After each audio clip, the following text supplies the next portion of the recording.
কে Gauss ভাই, আপনার ওই সময় হলো বউ হলো প্রেস মিটিং করতো যে জিকে গাউস ভাইকে জেলে জেলে ঘুরাবেন না, একটু মুক্তি দেন, কান্না করে বিভিন্ন জায়গায় বেড়াইতো।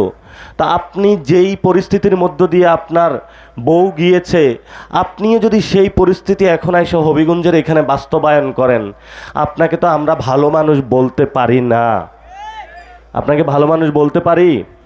আমরা এখানে শুনতে পাচ্ছি বিএনপির যারা নেতাকর্মী আছে এরা মাদকের ব্যবসা করে এবং মাদকের ব্যবসা করে আমাদের যুব সমাজকে নষ্ট করে দিচ্ছে এবং প্রশাসনও তাদেরকে কিছু বলতে পারে না। কিছু বললে আমি বিএনপির অমুক নেতা, আমি বিএনপির সভাপতি, আমি বিএনপির সহসভাপতি, এই ধরনের কথা বলে প্রশাসনকেও তারা জিম্মি করে রাখছে। পুরা দেশে বিএনপির নেতৃত্বে নতুন করে ৫ তারিখের পরে চাঁদাবাজি, সন্ত্রাস, দুর্নীতি, আর এখন তো নির্বাচনের পরে তারা অবৈধ মাদক ব্যবসাতে একভাবে বিএনপির অর্থনৈতিক ইনকাম হয়ে গিয়েছে। পুরো বাংলাদেশে বিএনপি এখন সবচেয়ে বড় একটাই কাজ তাদের, সেটা হলো মাদক ব্যবসা। আমরা বলবো ভাই, এই মাদক ব্যবসা ছাড়েন, বাংলাদেশকে নষ্ট করিয়েন না।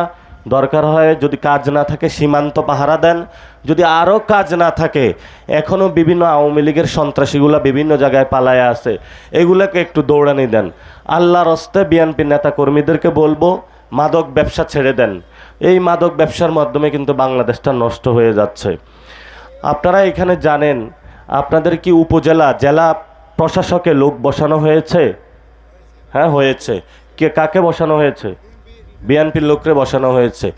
এখন পুরো বাংলাদেশে যতগুলা পৌরসভা আছে, যতগুলা জেলা প্রশাসক আছে, উপজেলা চেয়ারম্যান আছে, এগুলাতে হলো ইলেকশন হওয়ার কথা ছিল।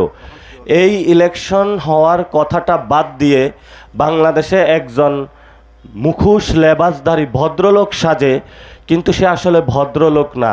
তার নাম হলো মির্জা ফখরুল। সে একটা ক্রাইটেরিয়া সিলেক্ট করেছে। সেই ক্রাইটেরিয়া অনুযায়ী যদি কোথাও কোনো ব্যক্তি নির্বাচনে হেরে গিয়েছে, তাকে গিয়ে মির্জা ফখরুল বলেছে আসো গুলশান অফিসে আসো, আমাকে কিছু টাকা দাও, আমি তোমাকে জেলা প্রশাসক বানিয়ে দিচ্ছি। আরেকজনকে ডেকেছে, নির্বাচনে হেরেছো কোনো সমস্যা নাই, তুমি আসো, তোমাকে উপজেলা চেয়ারম্যান বানিয়ে দিচ্ছি।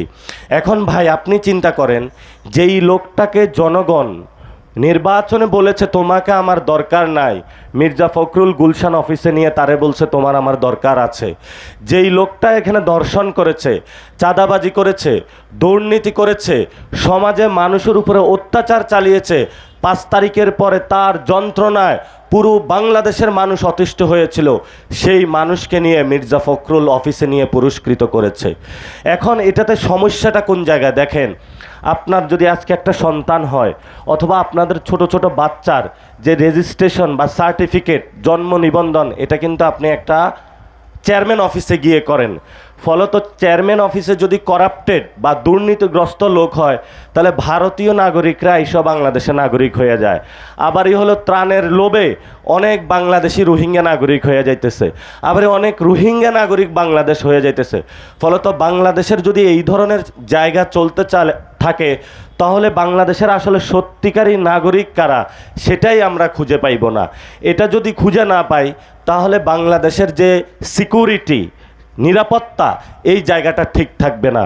গণ অভ্যুত্থানের পরে বাংলাদেশের এই যে নিরাপত্তা, বিভিন্ন লম্পট দুশ্চরিত্র লোকদের বিভিন্ন জেলা প্রশাসনে, উপজেলা এবং পৌরসভাতে তাদেরকে গুলশান অফিসে নিয়ে টাকার বিনিময়ে মির্জা ফখরুল বসিয়ে বাংলাদেশের নিরাপত্তাকে ভারতের হাতে ঠেলে দিয়েছে।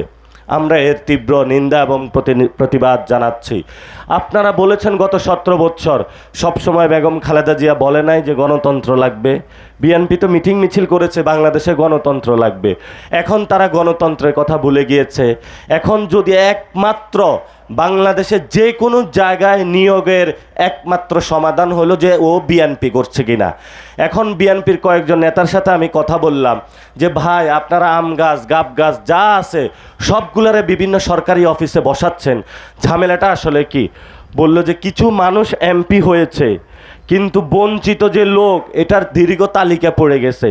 যদি তাদেরকে এই যে অসৎ দুশ্চরিত্র, এরা তো এতদিন আমাদেরকে চাঁদাবাজি করে টাকা এনে দিছে ইলেকশনের জন্য, এখন যদি আমি তাকে কোথাও বসাইতে না পারি, তো আমার বিরুদ্ধে বিদ্রোহ শুরু করবে এবং দলে নাকি ভাঙ্গন শুরু হবে।